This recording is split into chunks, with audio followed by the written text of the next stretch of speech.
60 రోజుల్లో మీతో ఇంగ్లీష్ అద్భుతంగా మాట్లాడిస్తాం. వెంటనే కాల్ చేసి జాయిన్ అవ్వండి. నమస్తే రమ్మగారు. నమస్తే జయ.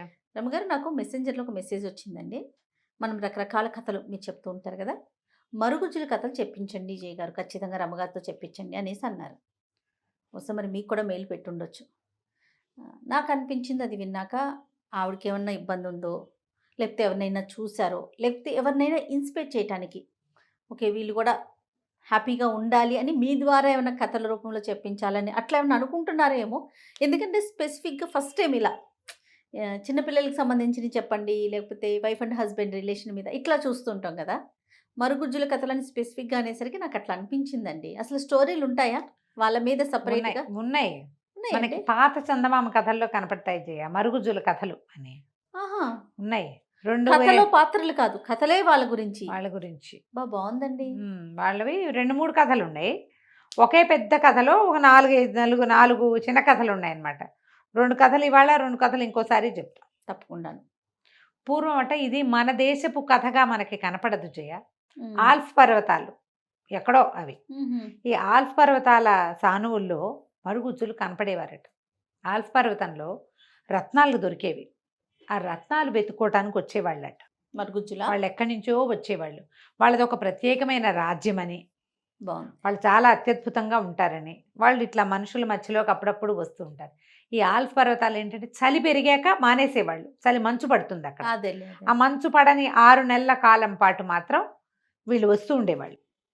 వీళ్ళు ఏంటంటే చాలా మంచివాళ్ళు, ఇతరులకు సహాయం చేసేవాళ్ళు, వైద్యులు. తర్వాత ఏమో ఆహారం తక్కువ, ఏ కొంచెం సహాయం చేసినా వాళ్ళకి బహుమతులు ఇచ్చేవాళ్ళు. కానీ తమతోటి ఏదైనా అవజ్ఞగా ప్రవర్తిస్తే ఒప్పుకునేవాళ్ళు కాదు వాళ్ళు. వాళ్ళకి ఏవో మహిమలు ఉండేవని అట్లా ఆ ప్రాంతం అంతా చెప్పుకునేవారట. వాళ్ళకు ఒక విపరీతమైన ఇది ఉండేది. ఇది సాధారణంగా అందరి గురించి కాదు, ఈ పర్టికులర్ కథల్లో చెప్పబడిన ఒక ప్రాంతం గురించే చెప్తున్నాం. అదేలేండి. ఈ ఆల్ప్స్ పర్వతాల్లో రాళ్ళు వజ్రాలు దొరికేవి. ఆ వజ్రం గుర్తుపట్టడానికి కూడా ఓ కన్ను కావాలి, ఒక్కొడుకు తెలుస్తుంది. అయితే చాలామంది పశువుల కాపర్ల పిల్లవాళ్ళు అక్కడ కూర్చుని అక్కడ ఆడుకుంటూ ఉండేవాళ్ళు. ఒక అతను వచ్చేవాడు, ఎప్పుడు 7 సంచులు తెచ్చేవాడు. 7 సంచులు తెచ్చి 7 సంచులు ఇప్పుడు వీళ్ళందరూ పశువుల కాపర్ల కుర్రాలతో కబుర్లు చెప్పేవాడు. 7 సంచుల నిండా ఏరుకుని వెళ్ళిపోయేవాడు.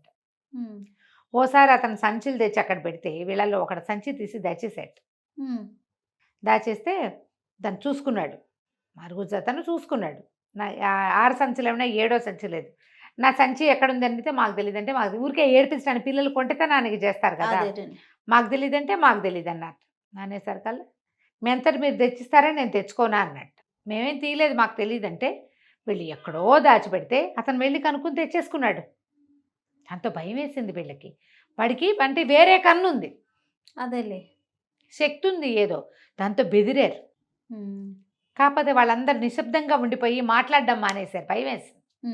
అయితే ఇతను ఏం చేశాట, ఈ 7 సంచుల నిండా ఏరుకున్నాక వెళ్ళిపోతూ వీళ్ళని చీరప్ చేయటానికి ఏమన్నాడు, సంతోష పెట్టడానికి, ఇవాళకి అయిపోయింది కదా, మరి మీలో ఎవరైనా సరే మీరందరూ మా ఇంటికి విందుకు రండి, మరుగుజ్జుల నగరానికి విందుకు రండి అని పిలిచారు.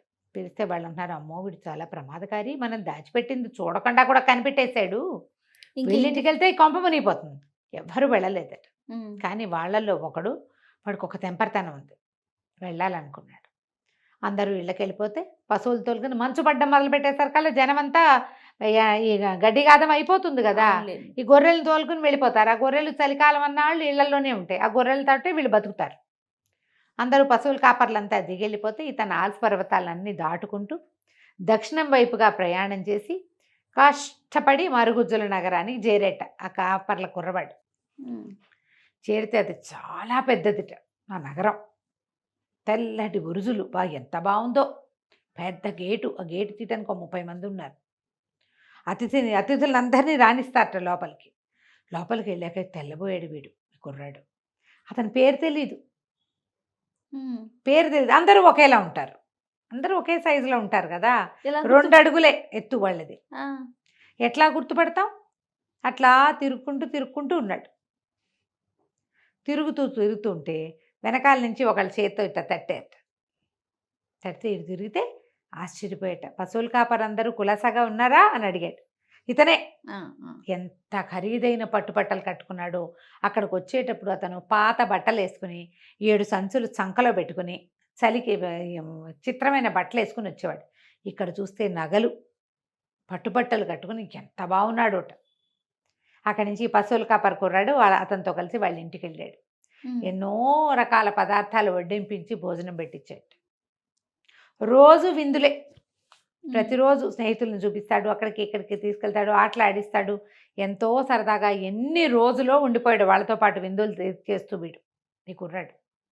అక్కడ వాళ్ళ అమ్మా నాన్న తహతహలాడిపోయారు. పిల్లాడు ఏమైపోయాడు రాలేదు, ఇక్కడ ఏమైపోతున్నాడు. ఎందుకంటే వీళ్ళ మీద ఒక భయం ఉంది, వీళ్ళకు ఒక ప్రత్యేకమైన కన్నుందన్న భయం ఉంది కదా. అయితే కుర్రాడు కొన్నాళ్ళు అయ్యాక ఇంకా నేను ఇంటికి వెళ్ళిపోతానంటే ఉండు అని బతిమలాడేట. అతిథులు ఉంచుకోవడం సరదా అనమాట వాళ్ళకి. ఉండు అందరు అతిథులు ఇంకా కొంతకాలం ఉంటున్నారు, నువ్వు వెళ్ళిపోబోక అప్పుడే. అంటే కాదు, మా పశువులు ఏమైపోయినాయో, మా అమ్మ నాన్న ఎట్టా ఉన్నారో నాకు చూసి రావాలని ఉంది అంటే సరే అని వెళ్ళరమ్మన్నట్ట.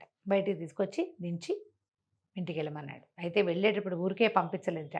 ఓ సంచి నిండా వెండివి కాయిన్స్ పోసి చేతులు పెట్టాడు. చిత్రమైన కన్నున్న వాడికి చిత్రమైన చూపు కూడా ఉంది. అది సంచి తెచ్చుకుని పిల్లవాడు చక్కగా వాళ్ళ ఇంట్లో కావాల్సిన వస్తువులు కొనుక్కుని తర్వాత ఎప్పుడైనా మరుగుజ్జులు కనపడితే వాళ్ళకి సహాయపడేవాడు.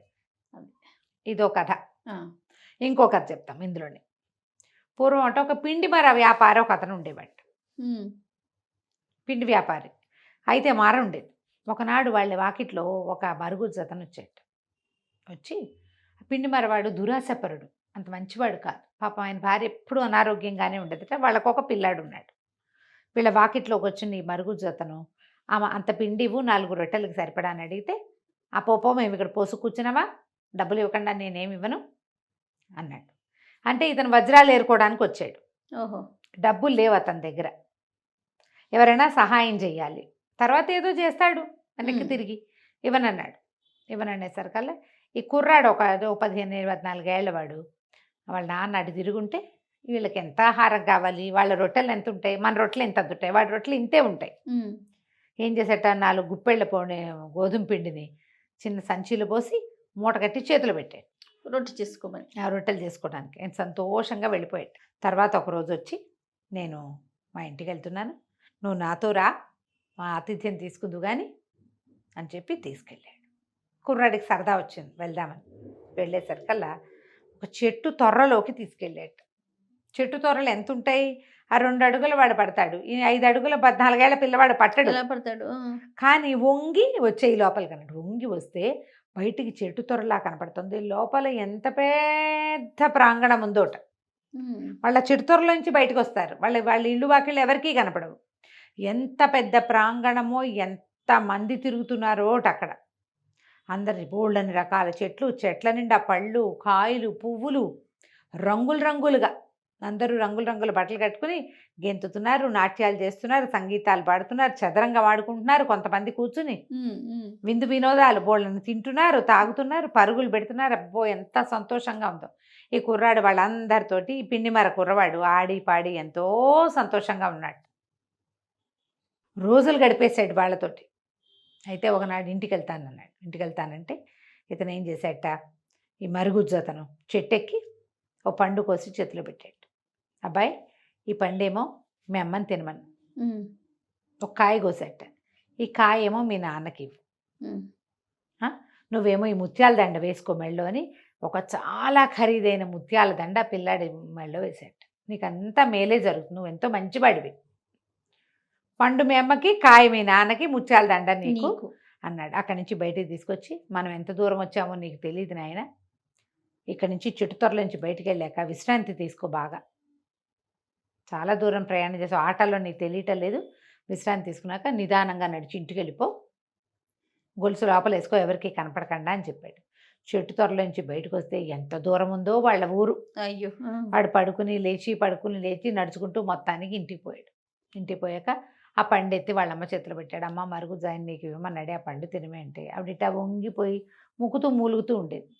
ఆ పండు కోసుకొని తినేసరికి కాళ్ళు నొప్పులు, వేళ్ళ నొప్పులు, కీళ్ళ నొప్పులు అన్నీ దిగిపోయి ఇటా వంగిపోయింది. కాస్త ఇటా అని వచ్చిందిట వెనక్కి, నిటారుగా అయిపోయింది. బాగా నొప్పులు తగ్గిపోయినాయిరా, ఎంతో తేలికిచ్చింది ఒళ్ళు. అయ్యో ఎంత మంచివాడు అంటే నాన్నకి పచ్చకాయ చేతులు పెట్టాడు.